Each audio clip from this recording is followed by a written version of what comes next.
mga ilang vegetables, no? So, makakausap natin ang President ng Pork Producers Federation of the Philippines o ProPork.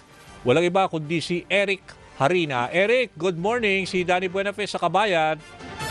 Good morning, Kabayan Danny. Good morning ho, Sir Eric.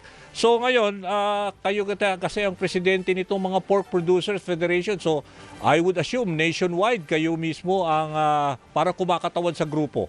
Tama ba? Tama, Kabayan Danny. Okay. So ngayon ba, meron ba talagang ini-implement na cap o parang price ceiling para dito sa mga presyo ng liempo? Kasi may pagtaas daw sa ilang public markets. As of now, wala pang nilalabas yung official, yung DA na tinatawag na price cap. Pero alam mo, Kabayan Danny, itong price cap, magandang kuan ito, hakbang, no? Ng Department of Agriculture kung sakali maglalabas sila ng price cap. Ang question is, paano nila i-implement? May sumusunod ba? Iyon yung malaking question. Baka hanggang istorya-istorya lang, wala naman nahuhuli, wala na nai-implement, wala naman nasusunod. Di ba? Kagaya nung last time, naglagay ng suggested farm gate price. Hanggang suggested lang, wala namang sumusunod, hindi naman na-implement. So, hindi naman effective. So, ang hinihintay natin na if ever kung meron tayong price cap na pinag-uusapan, dapat ma-implement po ito para maging epektibo, para makinabang yung mga mamimili, yung mga nanay sa ating mga tahanan na silang namimili sa palengke. Okay. So sa ngayon, parang walang sinusunod na let's say specific price na parang suggested retail price sa liempo. Ibig sabihin na kanya-kanya kung sinong let's say sa public markets, wala ho nagsabi niya, wala nang monitoring from the DA. So ibig sabihin for now as it is, bahala na kung anong price ang gusto niya impose. So ibig sabihin, ang lugi rito ay mamimili, Eric. Hindi po natin masasabi na walang price monitoring. Ang Department of Agriculture, may price monitoring sila. Okay. Kaya nga lang, yung mga ito, minomonitor nila yung presyo. Upon monitoring, nakikita natin iba't iba yung presyo sa palengke, no? Kasi iba-ibang location. Sa supermarket, mataas yung presyo. Sa wet market, ganito. Sa NEPA Q-Mart o kung saan, Balintawak. So, hindi synchronize yung presyo. Meron mura. Meron may masyadong mahal. Ano ba talaga? So, kaya iniisip nila maglagay ng price cap. No? Kasi hindi natin maiwasan na may mga grupo na magsasamantala sa presyo. Magsasamantala. Tingnan nyo yung sitwasyon ngayon. Ang sitwasyon ngayon, masyadong mababa yung farm gate price, no? Nasa 180, national average is 175 pesos, no, yung farm gate price. Pero yung presyo ng karne ay napakataas. Bakit na ganun? Dapat kung mababa yung farm gate price, ang dami-daming imported na processed karne, pero hindi pa rin may pababa.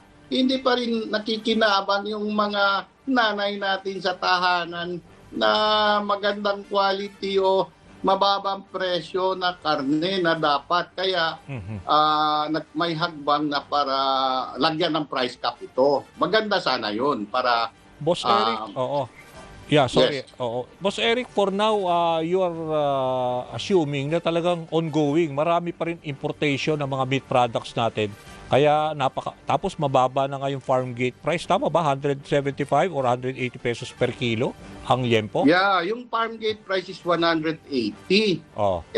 Mababa na nga yung presyo. Ang dami na ngang imported. Hindi pa. Ngayon gusto pa tanggalin yung taripa.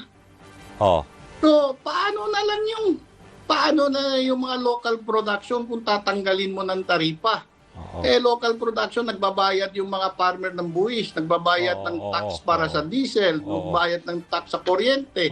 Tapos zero tariff para ma-harmonize yung importation.